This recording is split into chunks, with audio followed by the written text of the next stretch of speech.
নবী আমার বলতেছেন, বুখারী শরীফের হাদিস, মান সাল্লা ওয়াহিদাতান সাল্লাল্লাহু আলাইহি ওয়াসাল্লাম আশারা। একবার জোরে বলা যাবে কিনা আল্লাহু আকবার? আমার বন্ধুরা, ও আমার বাবাজিরা, আমার নবী বলতেছেন, আমার উম্মতেরা রে, ও আমার উম্মতেরা, একবার যদি আমি নবী পাকের উপরে তোমরা মুহাব্বতের সহিত নবীর প্রেম নিয়া, নবীর ইশক নিয়া, নবীর মুহাব্বত নিয়া, নবীর প্রতি যদি আন্তরিক ভাবে আল্লাহকে খুশি করার জন্য একবার দরুদ পড়ো, আমার আল্লাহ কয়, ও বান্দা, আমি আল্লাহ তোমাদের উপরে 10 বার রহমত নাজিল করে দে। আরো জোরে বলেন আল্লাহু আকবার। ঠিক না? জোরে বলেন। একবার দরুদ পড়লে আল্লাহ তাআলা খুশি হয়ে তার বান্দার উপরে 10 বার রহমত নাজিল করে। সুবহানাল্লাহ। জোরে পড়েন। বন্ধুরা আমার, শেখ শিবলি রহমাতুল্লাহ আলাইহি কিতাবের মধ্যে, শেখ শিবলি রহমাতুল্লাহ আলাইহি একজন আল্লাহর ওলি ছিল। শেখ শিবলি রহমাতুল্লাহ আলাইহি বলতেছে, গভীর মনোযোগ রে বাবা, শেখ শিবলি রহমাতুল্লাহ কয়, আমি দেখলাম হজ করতে গিয়া, হজ করতে যখন গিয়েছি তখন আমি প্রত্যক্ষভাবে দেখলাম একটা যুবক ছেলে, একটা ইয়ং ছেলে কাবা শরীফের চতুর্পাশে বসে বসে, কাবা শরীফের চতুর্পাশে বসে বসে কাবা শরীফের নির্দিষ্ট দোয়া না পড়ে শুধু গুনগুন করে আমার নবীর উপরে দরুদ পড়তেছে। একবার জোরে বলা যাবে কিনা সুবহানাল্লাহ। শেখ শিবলি রহমাতুল্লাহ আলাইহি ডাক দিয়ে বলতেছে, এ যুবক, আমি জানতে চাই, তোমার কাছে আমি জানতে চাই, এ যুবক রে, তুমি কি কাবা শরীফের দোয়া পারো না? যুবক উত্তর দেয়, যুবক অ্যানসার দেয়, শেখ শিবলি রহমাতুল্লাহ আলাইহি, হ্যাঁ আমি দোয়া পারি। কয় তাইলে তুমি দোয়া পারলে কেন নবীর উপরে দরুদ পড়ো? ওই যুবক ছেলে শেখ শিবলি রহমাতুল্লাহ আলাইহির সাথে উত্তর দেয়, এ শেখ শিবলি রহমাতুল্লাহ আলাইহি, আমি জীবনে কত দোয়া পড়েছি, কিন্তু দরুদ পড়লে আমি নবীর উপরে যখন দুরূদ শরীফ পড়ি, আমার অন্তরের মধ্যে, আমার কলবের মধ্যে আমি যত শান্তি পাই, দুনিয়ার মধ্যে অন্য কোন দোয়া পড়ে আমার অন্তরের ভিতরে এত বেশি শান্তি পাই না।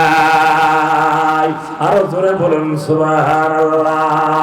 ভাইরা আমার, বন্ধুরা আমার, বিশাল একটা যাত্রী দল একদা নীল নদের দিয়া একটি জাহাজকারী সদাগর, এক সদাগর নীল নদে দিয়া জাহাজের মধ্য দিয়া যাইতেছিল রে বন্ধু। যুবক ভাইরা, ওই নীল নদ দিয়া যখন জাহাজ দিয়া ওই সদাগর যাইতেছিল, সদাগর যাওয়ার সময় ওই জাহাজের মধ্যে, শিপের মধ্যে বসে বসে আমার নবী পাকের উপরে দুরূদ শরীফ পড়তেছে।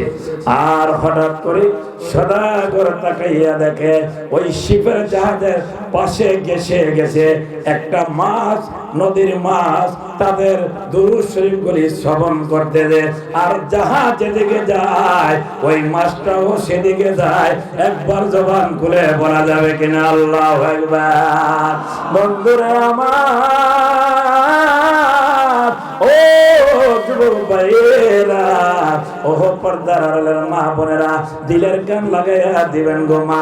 জানি না আমি গুনাহগার যে কথাগুলি বলছি, কোন কথাটা জানি গো মা, কোন কথা জানি গো বাবা, কোন কথা জানি যুবক ভাই, আজকে তোমার জন্য আমার জন্য নাজাতের কারণ হয়ে যায়। কথা বলেন ঠিক না রে? ওই জাহাজ দিয়া যখন সদাগর যাইতেছিল আর ওই মাছটা সাথে সাথে যাইতেছিল, জোরে বলেন আল্লাহু আকবার। সদাগর ওই জাহাজ দিয়ে যখন যাচ্ছিল আমার নবী পাকের উপরে দুরূদ শরীফ পড়ছিল গুনগুন করে, আর মাস্টার শ্রবণ করছে। মাস্টার জাহাজ দিয়ে নদীর পাশ দিয়ে ঘেসে ঘেসে যাচ্ছে। হঠাৎ করে একটু দূর যাওয়ার পর ওই সদাগর তাকাইয়া দেখে রে, ওই নদীর মধ্যে একদল জেলেরা, ওই ফিশারম্যান যারা মাছ ধরে, জেলেরা মাছ ধরতে আসছে। ওই মাছ ধরা যারা ধরতে আসছে জেলেরা, ওই জেলেদের চোখের ভিতরে ওই জাহাজের সাথে ঘেসে ঘেসে যেই মাছটা যাচ্ছে, ওই মাছটার দিকে তাদের টার্গেট পড়লো। জেলেরা মনে মনে কয়, আজকে যদি নদীতে বড় ধরনের মাছ পাই, সবার আগে নিয়ে বাজারে বিক্রি করব। জোরে বলবেন না সুবহানাল্লাহ। এ ভাইরা, ও যুবক ভাইরা, ও মা বোনেরা, ও মুরব্বি বাবারা, আল্লাহর নবী সাল্লাল্লাহু আলাইহি ওয়াসাল্লামের উপরে দুরূদ শরীফ পড়লে দেখেন কি হয়। আমার বন্ধুরা রে আমার, ও আমার যুবক ভাইরা, ও মা বোনেরা, ওই দিনই হযরত আবু বকর সিদ্দিক রাদিয়াল্লাহু তাআলা আনহু কিতাব প্রমাণ করে হযরত ওমর রাদিয়াল্লাহু তাআলা আনহু ইসলামের প্রথম খলিফা, সেকেন্ড খলিফা ওমর রাদিয়াল্লাহু তাআলা আনহু, ওমর রাদিয়াল্লাহু তাআলা আনহু আর আবু বকর সিদ্দিক, এই দুইজন সাহাবী মনে মনে নিয়ত করলো, আজকে বাজারের মধ্যে যাইব। বাজারের মধ্যে গিয়ে রে বাবা, তারা নিয়ত করলো, যদি বড় ধরনের মাছ পাই, যদি আকস্মিক ওয়ান্ডারফুল মাছ পাই, যদি আমাদের চয়েসফুল মাছ পাই, ওই মাছটা নিয়ে আমরা বাড়িতে জবাই কইরা আমার মায়ার নবী, দয়াল নবী, রাহমাতাল লিল আলামিন, দ্বীনের নবীকে আমাদের বাড়িতে ইনভাইট করব। জোরে বলবেন না সুবহানাল্লাহ। এ বাবারা, ও যুবক ভাইরা, হঠাৎ করে জেলেদের চোখের মাঝে যখন ওই মাছটাকে টার্গেট করে জেলেরা, ফিশারিরা যখন জাল দিয়া নিক্ষেপ করলো, জাল দিয়ে নিক্ষেপ করার পরে মাছটা যখন তারা ধরলো, ধরার পরে বাজারে যখন নিয়ে গেল বিক্রি করার জন্য, তিথিষ্ঠান কিন্দিবিহীন মুহূর্তে, ওই সময় ওই দিনে আমার ওই নবীজির সাহাবী, প্রিয় সাহাবী আবু বকর এবং ওমর রাদিয়াল্লাহু তাআলা আনহু, তারাও দুইজনে বাজারে গেছে। তারাও নিয়ত করছে, আজকে যদি বাজারের ভিতরে বড় ধরনের মাছ পাই, আমার দয়াল নবীকে এই মাছটা নিয়ে আমাদের বাড়িতে সুন্দর করে পাক কইরা আমার নবীকে দাওয়াত করব। আরো জোরে জোরে সবাই বলেন আল্লাহু আকবার। এ যুবক ভাইরা, ও মুরব্বি বাবারা, দিলের কান লাগাই দিবেন, ডাইনে বামে উঠবেন না রে বাবা। ও আমার বাবারা, ও যুবক ভাইরা, আবু বকর এবং ওমর এই মাছটাকে ক্রয় করলো, ক্রয় করে বাড়িতে নিয়ে গেল।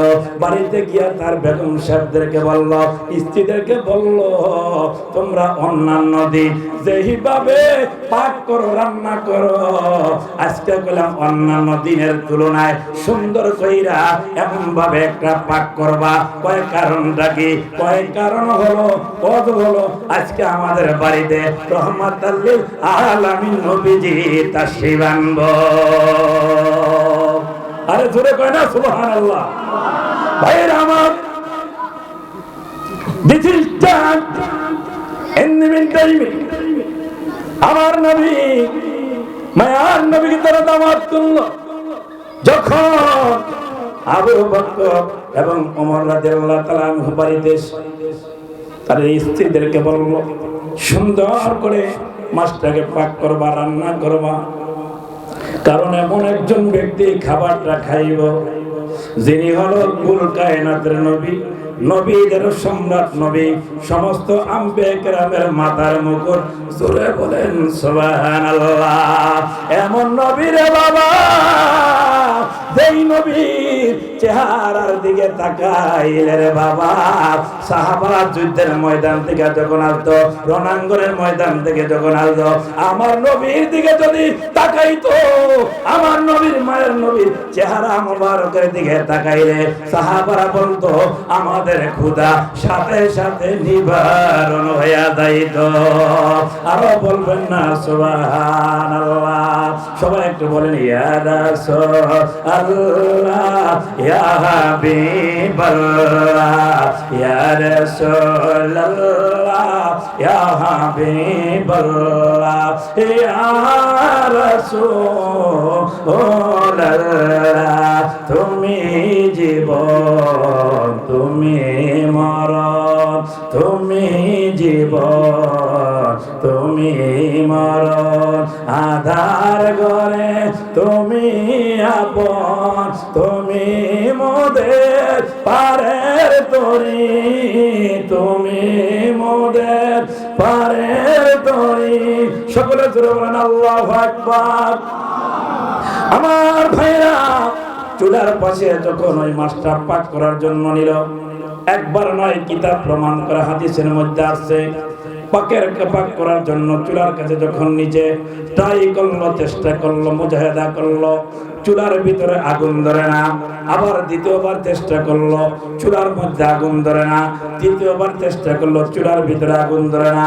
এবার বললো ঠিক আছে, আমরা রহমাতাল লিল আলামিন নবীর কাছে গিয়া অভিযোগটা বলবো।